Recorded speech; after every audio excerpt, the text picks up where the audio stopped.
কি হচ্ছে? আর পড়তে যাচ্ছি না, আর পারছি না পড়তে। মাথা নিয়ে কিছু ঢুকছে, আধা ঘন্টা পরেই আমাদের শেষ হয়ে গেছে, আর পারছি না।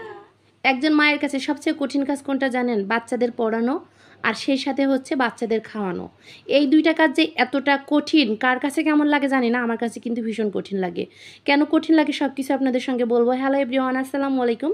কেমন আছেন সবাই? নিশ্চয়ই ভালো আছেন। আলহামদুলিল্লাহ আমি তো অনেক অনেক বেশি ভালো আছি। তো সকাল থেকে ব্লগ ভিডিওটা স্টার্ট করলাম, আর দেখতেই পাচ্ছেন আমার রাজকন্যারা পড়তে বসাইছি তাদের। আর সে হচ্ছে কেমনটা করছে, মানে দুষ্টামি করছে। ওরা পড়ে তবে দুষ্টামি করছে। আর পড়তে বসানোটা সত্যি কষ্টের কাজ, আর খাওয়ানোর কথা কি আর বলবো। যে কথাটা বলছিলাম যে বাচ্চাদের খাওয়ানোর পড়ানোটা হচ্ছে অনেক কঠিন কাজ, কারণ হচ্ছে বলছি এই কারণেই, এখনকার বাচ্চা কাচ্চা না আমাদের মতো না। আমরা হচ্ছে আমাদের মায়ের আগে যা দিত আমরা সেটাই খেতাম। আর এখনকার বাচ্চা কাচ্চারা ডিজিটাল যুগের বাচ্চা কাচ্চা, তো এরা কিন্তু সব কিছু খেতে চায় না। এরা সকালে রুটি দিলে অর্ধেক রুটি খায়, ডিম পোস্ট দিলে অর্ধেক, মানে ডিম পোস্টটা খায়।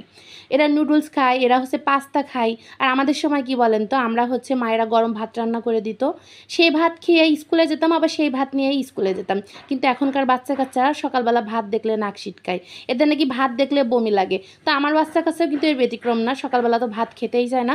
তো আজকে সকালে আপনাদের ভাইয়া বলছিল নাস্তা বানানো লাগবে না, আজকে হচ্ছে আমরা আম, দুধ, চিড়া এগুলো খাবো। তো এই দেখে তো তাদের মাথায় হাত, তারা এগুলো খাবে না।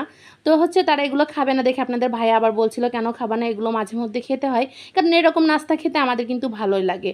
তো আমার বাচ্চা হচ্ছে খাবে না, ওই যে টেবিলে বসে না ছিটকাচ্ছে যে খাবে না এরকম। তো আপনাদের ভাইয়া হচ্ছে তাদের বোঝানোর পর দেখছি তারা খেয়েছে, মানে তার বাবার হাতে খেয়েছে আর কি। এই যে তার বাবা হচ্ছে মেয়েদের খাওয়ানোর জন্য চিড়াটা নিচ্ছে, চিড়েটা নিয়ে ওদের বলছে আমি তোমাদের খাওয়াই দিই, তাহলে দেখো মজা পাবা খেতে।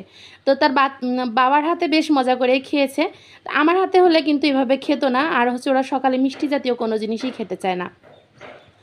ওরা দেখা যাচ্ছে একটা রুটি খালো বা ডিম পোস্ট করে দিলে এই সবই খাই। তো যাই হোক, এই জন্যই বললাম বাচ্চাদের খাওয়ানোর পড়ানো অনেক বেশি কষ্ট। আর এখানে এই যে আপনাদের ভাইয়া নাস্তা করে চলে গেছে, বাচ্চাদের খাওয়াই দিয়ে গেছে। এখন হচ্ছে ওদের যেহেতু এক্সাম, তো আমি ওদের পড়তে বসাইছি।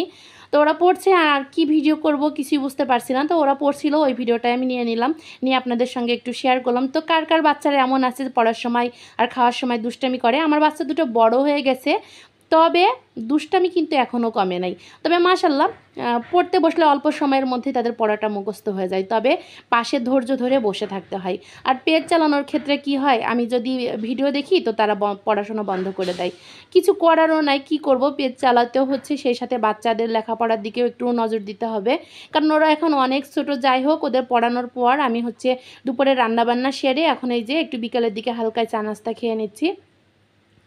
তো এখানে ছোলা মুড়ি নিয়েছি, দুধ চা নিয়েছি, আর সরি মুড়ি নিই নাই, দুধ চা, ছোলা আর হচ্ছে যে সিঙ্গাড়া নিয়েছি। তো আজকের ভিডিওটা এখানেই শেষ করলাম।